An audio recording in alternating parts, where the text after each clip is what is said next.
អ៊ីរ៉ង់បិទដែនអាកាសបន្ទាន់ខណៈអាមេរិកអង់គ្លេសដកទ័ពចេញពីមូលដ្ឋានធំជាងគេនៅកាតាហើយចិនរុស្ស៊ីថាកុំឆេវឆាវនិយាយគ្នាសិន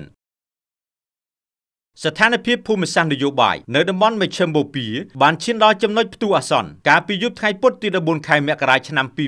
2026បន្ទាប់ពីអ៊ីរ៉ង់បានប្រកាសបិទដែនអាកាសស្ទើរតែទាំងស្រុងស្របពេលដែលសហរដ្ឋអាមេរិកនិងចក្រភពអង់គ្លេសចាប់ផ្ដើមជម្លៀសយោធាចេញពីមូលដ្ឋានទ័ពអាកាសដ៏ធំបំផុតរបស់ខ្លួនដើម្បីត្រៀមលក្ខណៈទប់ទល់នឹងការវាយប្រហារដែលអាចកើតមានគ្រប់វិនាទីយោងតាមប្រភពសារព័ត៌មាន Channel New Asia និងថៃរដ្ឋដែលបានចុះផ្សាយនៅថ្ងៃទី15ខែមករាឆ្នាំ2026នេះបានរាយការណ៍ថាអ៊ីរ៉ង់បានចេញបញ្ជាបិទដែនអាកាសជាបណ្ដោះអាសន្នសម្រាប់ជើងហោះហើរស្ទើរតែទាំងអស់លើកលែងតែជើងហោះហើរអន្តរជាតិដែលទទួលបានការអនុញ្ញាតពិសេសយោងតាមសេចក្តីជូនដំណឹងសន្តិសុខអាកាសចរនៅលើគេហទំព័ររបស់រដ្ឋបាលអាកាសចរសហព័ន្ធសហរដ្ឋអាមេរិក FAA ឲ្យដឹងថាបទបញ្ជានេះមានប្រសិទ្ធភាពចាប់ពីម៉ោង 10:15 នាទីយប់នៅថ្ងៃទី14ខែមករាឆ្នាំ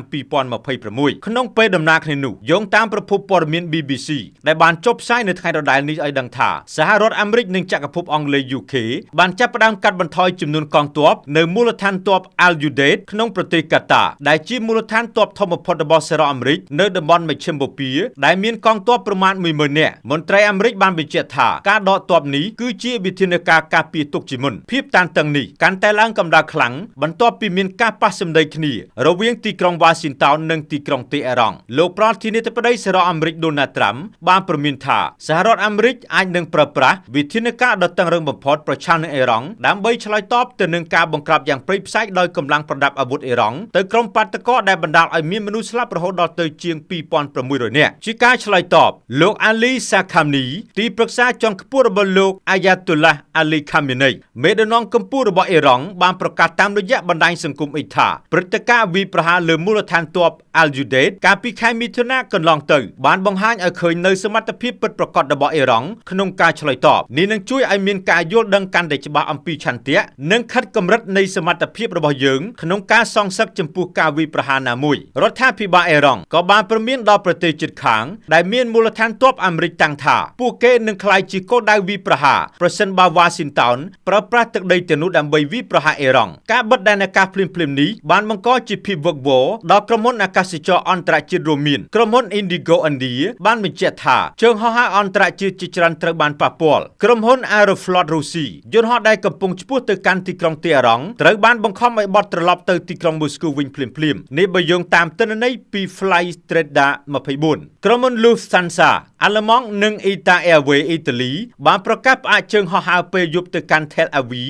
និង Amman ដើម្បីសុវត្ថិភាពបុគ្គលិកក្រុមហ៊ុន Fly Dubai និង Turkish Airlines បានលុបចោលជើងហោះហើរទៅកាន់ទីក្រុងអ៊ីរ៉ង់ជាច្រើនរួចជាស្រេចអ្នកជំនាញមកពីអង្គភាព Safe Airspace OPS Group បានព្រមានថាការបិទដែនអាកាសបែបនេះច្រើនតែជាសញ្ញានៃការត្រៀមបាញ់មីស៊ីលឬបង្ហោះដ្រូនពិឃាតដែលអាចបង្កហានិភ័យដល់យន្តហោះស៊ីវិលដោយសារការយល់ច្រឡំពីប្រព័ន្ធការពារអាកាសខណៈដែលតំបន់មជ្ឈិមបូព៌ាកំពុងស្ថិតនៅក្នុងសភាពអង្គុយលើគំនររំសេវបន្ទាប់ពីការប្រកាសបិទដែនអាកាសរបស់អ៊ីរ៉ង់និងការដកទ័ពរបស់អាមេរិកមហាអំណាចរុស្ស៊ីនិងចិនបានចេញមកបញ្ចេញប្រតិកម្មរៀងៗខ្លួនដែលបង្ហាញពីការព្រួយបារម្ភយ៉ាងខ្លាំងចំពោះស្ថិរភាពសកលលោកយោងតាមប្រភពសារព័ត៌មានថារបស់រុស្ស៊ីនិង Reuters ដែលបានចុះផ្សាយនៅថ្ងៃទី15ខែមករាឆ្នាំ2026នេះថាអ្នកនាំពាក្យវិមានក្រមឡាំងលោក Dmitry Peskov បានថ្លែងក្នុងសន្និសីទសារព័ត៌មានយ៉ាងដូចនេះថារុស្ស៊ីមានការព្រួយបារម្ភយ៉ាងខ្លាំងចំពោះការកើនឡើងនៃភាពតានតឹងនាពេលបច្ចុប្បន្នយើងសូមអំពាវនាវគ្រប់វិនាទីទាំងអស់ជាពិសេសសហរដ្ឋអាមេរិកនិងអ៊ីរ៉ង់រក្សាការអត់ធ្មត់ជាអតិបរមា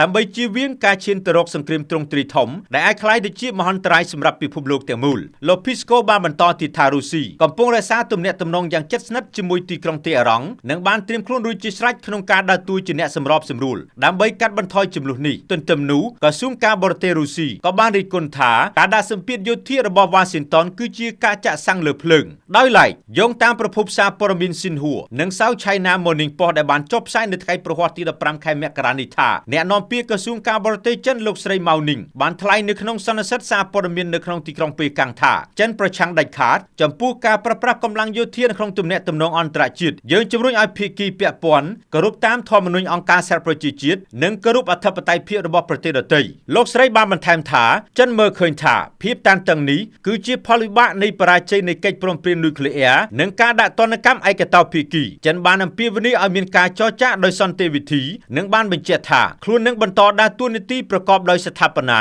ដើម្បីសន្តិភាពនៅមជ្ឈមបូព៌ាដែលជាប្រភពថាមពលដ៏សំខាន់របស់ខ្លួនក្រុមអ្នកជំនាញភូមិសាស្ត្រនយោបាយមើលឃើញថាប្រតិកម្មរបស់រុស្ស៊ីនិងមហាយៈចិនបង្ហាញពីការគាំទ្រដោយប្រយោលដល់អ៊ីរ៉ង់ដើម្បីរក្សាតុល្យភាពអំណាចប្រឆាំងនឹងឥទ្ធិពលរបស់សហរដ្ឋអាមេរិកអ៊ីរ៉ង់គឺជាដៃគូយុទ្ធសាស្ត្រយោធាដ៏សំខាន់ជាពិសេសក្នុងការផ្គត់ផ្គង់ដ្រូននិងបច្ចេកវិទ្យាការពារជាតិសង្គ្រាមនៅមជ្ឈមបូព៌ានិងបង្វែរការយកចិត្តទុកដាក់របស់អាមេរិកឲ្យងាកចេញពីសង្គ្រាមនៅអ៊ុយក្រែនសូមបញ្ជាក់ថាមហាយៈចិនគឺជាអ្នកទិញប្រេងធំជាងគេរបស់អ៊ីរ៉ង់អស្ថិរភាពនៅច្រកសមុទ្រហូមូនិងប៉ះពាល់ដល់សន្តិសុខថាមពលរបស់ចិនយ៉ាងធ្ងន់ធ្ងរដូច្នេះពេលកាំងត្រូវការឲ្យមានសន្តិភាពប៉ុន្តែមិនចង់ឲ្យអាមេរិកមានអំណាចផ្ដាច់មុខក្នុងតំបន់ឡើយខ្ញុំតារាពី RTNews TV